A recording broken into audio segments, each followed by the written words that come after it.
माया मरी ना मन मरा, मर मरी गया शरीर।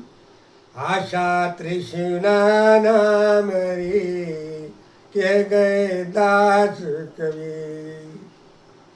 ये मन नहीं मरा कभी, ये माया नहीं मरी कभी। शरीर अनंत बार मर गया, कई जन्मों से अनंत की यात्रा है आपकी। ये आत्मा अजन्मा है। जन्मते जन्मा जन्माते जन्मा, जो कोई जाना सोना जन्मा। अनंत जन्मों से ये आत्मा बार बार शरीर ले रही है, शरीर ले रही है, फिर शरीर मर रहा है, फिर अगला, फिर अगला, फिर इसी तरह बार बार आना जाना लगा है। एक बार इस सत्य की बोध में उतरा, ये आपके आवागमन बंद हो जाएगा। और वैसे भी क्या आप संतुष्ट हो इस संसार से?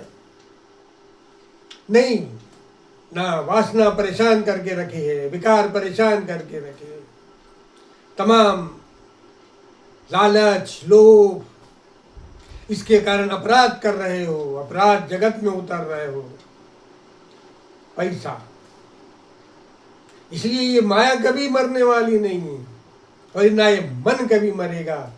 इस मन को तो डाइवर्ट कर दीजिए। इस मन को अंतस्करण की शुद्धि के साथ परमात्मा में लगा दीजिए, और जिस दिन आप इस परमात्मा के रास्ते पे उतर जाएंगे, माया आपको कोई परेशान नहीं करती। माया कोई परेशान नहीं करती, हमारा मन परेशान करता है। दूसरों के पास कुछ भी रहे, अखंड संपदा रहे, वो परेशान नहीं करती। उसकी संपदा वो क्या हमें परेशान है? हमारा मन परेशान करता है कि हमारे पास नहीं है। उसकी या तो फिर उसकी मिल जाए, या फिर हमारे पास आ जाए। यही दोनों बातें हैं। इस कारण फिर लोभ जागता है, लालच जागती है, और लालच जागती है तो फिर बुद्धि कहती है अपराध करो, अपन भी लाओ, कहीं से भी लाओ। इस कारण फिर यही बात कि माया मरी ना मन मरा, मरी मरी गया शरीर। ये आशा और तृष्णा कभी नहीं मरते। इसके लिए तो बड़े बड़े महापुरुष हो गए हैं जिन्होंने यह बात बताई है। तुलसी तुलसी सब कहे, और तुलसी बन की घास। राम कृपा जब हो गई, बन गए तुलसीदास। राम कृपा हुई, बन गए तुलसीदास। वरना तो लोग बाग यही समझते थे, तुलसिया हे तुलसिया हे तुलसी। राम की कृपा हो गई तो परम श्रद्धेय हो गए, आदरणीय हो गए, रामचरितमानस में उतर गए साहब। ये कृपा हुई राम की। यही कृपा भजन और भक्ति से मिलेगी, लोभ लालच करने से नहीं मिलेगी, भजन और भक्ति से मिलेगी यह कृपा। और इस भजन भक्ति से ही आपका अंतस्करण शुद्ध होगा, दूसरा कोई उपाय नहीं है। तो जब तक अंतस्करण शुद्ध नहीं होगा, तब तक आशा मत रखना कि ईश्वर मिल जाए, परमात्मा मिल जाए, सत्य का बोध हो जाए। वो नितांत, वो अपरिहार्य है भाई, उसके बिना बात नहीं बनेगी। शर्त है, पहली शर्त है कृष्ण भगवान ने, आप अपना मन मुझे दे दो, तो उन्हें पता है कि यही सबसे गंदा है। कृष्ण ने सिर्फ एक ही बात कही कि तुम अपना मन मुझे दे दो, मन समर्पण कर दो। शरीर लेके वो क्या करेगा? लोग बात कहते प्रभु कृष्णम सर्वम समर्पणम। कृष्ण के सामने ये शरीर समर्पण करने से क्या होने वाला है? कुछ नहीं, उसको तुम्हारा मन चाहिए। इसीलिए कृष्ण ने कहा इंद्रियों में मैं मन हूं, क्योंकि उसे पता है कृष्ण को कि सबसे गंदा ये इंसान का मन है। इसीलिए देखो, आत्मा परमात्मा की उपलब्धि की जो उपलब्धि का जो अधिकार है, वो पशुओं को नहीं दिया, पक्षियों को नहीं दिया, जड़ योनियों को नहीं दिया, यहाँ तक देवताओं को भी नहीं है। इंद्र को तो बिल्कुल ही नहीं है, वो तो वासना से घिरा हुआ है। अनेक बार आप भी इंद्र बने हो, न जाने कितने बार आप इंद्र बने हो, लेकिन कभी तृप्त नहीं हुआ। और जब इंद्र का पतन होता है तो फिर वो विष्टा का जीव बन जाता है, ऊपर से गिरता है, जीव बन जाता है नाली का, गटर का। क्योंकि पतन पतन होता है, इसलिए पतन नहीं होना चाहिए आपकी यात्रा में।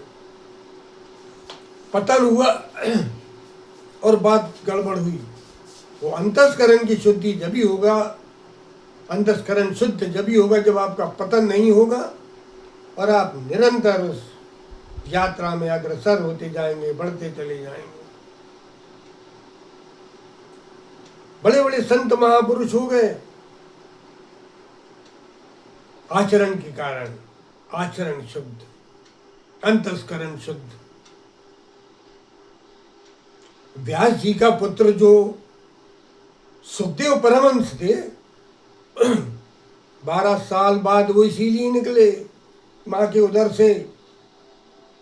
और जब वचन ले लिया व्यास जी से, पिता थे व्यास जी, उनके वचन ले लिया कि मैं उसी समय निकलूंगा बाहर उधर से जब ये संसार मुझे व्यापे ना, ये संसार मुझे व्यापे ना, तो मैं निकल रहा हूं। व्यास जी कहने लगे, पुत्र माँ को परेशानी हो रही है, कहने लगे वचन दीजिए फिर मुझे कि ये संसार मुझे स्पर्श ना कर पाए। संसार की ये वासनाएं, ये विकार, ये विकृतियां, ये लोभ, ये लालच, ये जो भयानक स्थितियां हैं, ये संसार की, ये मुझे स्पर्श ना करे तो मैं अब भी बाहर आया। और देखो उनने दिया आशीर्वाद, क्योंकि वो भी व्यास भगवान थे, वेद व्यास, वो हंस थे और सुखदेव परमहंस हो गए। जैसे ही उन्होंने वचन दिया, सुखदेव परमहंस निकले माँ के उदर से और सीधे जंगल की तरफ। कि ऐसे वासना रहित लोग हो गए हैं जिनको वासना ने कभी स्पर्श भी नहीं किया, और हम लोग वासना में डूबे पड़े। तो अंतस्करण शुद्धि का सवाल कैसे आ जाएगा? अष्टावक्र इसको बार बार बोलते हैं, योग्यता। आपने योग्यता होना चाहिए, एबिलिटी। योग्यता मतलब वही अंतस्करण की शुद्धि, हमारी पिछली कुछ यात्रा, इस जन्म की भी यात्रा हो। पिछली जरूरी नहीं है, कई लोग ऐसे महासंत हो चुके हैं इस संसार में जिनको छोटी उम्र में अनुभव हो गया आत्मा परमात्मा का, उनकी तो पिछली यात्रा थी। लेकिन जिनके लिए 50-60 के बाद अगर अनुभव होता है तो उनकी इस जन्म की यात्रा भी महत्वपूर्ण रही होगी। जब भी उनको 60 साल तक आते आते उनको आत्मा का अनुभव हो गया, स्वयं का बोध हो गया, स्वयं अपने आप में परम तृप्त हो गए। बस ऐसा ही हिसाब है। जिनको 15-15 साल में कभी आत्मा का अनुभव हो गया, समझ लो उनकी पिछली यात्रा थी। और इसी कारण हमें भी ये यात्रा मजबूत करना है, और इस मजबूत यात्रा के साथ अपन को आगे बढ़ते चले जाना है, ओम का आलम्बन करते चले जाना है, और अंतस्करण की शुद्धि के लिए निरंतर ओम का गुंजन, और आत्मा की सघन यात्रा में बराबर हमारे साथ एक लाइक अवश्य करिए।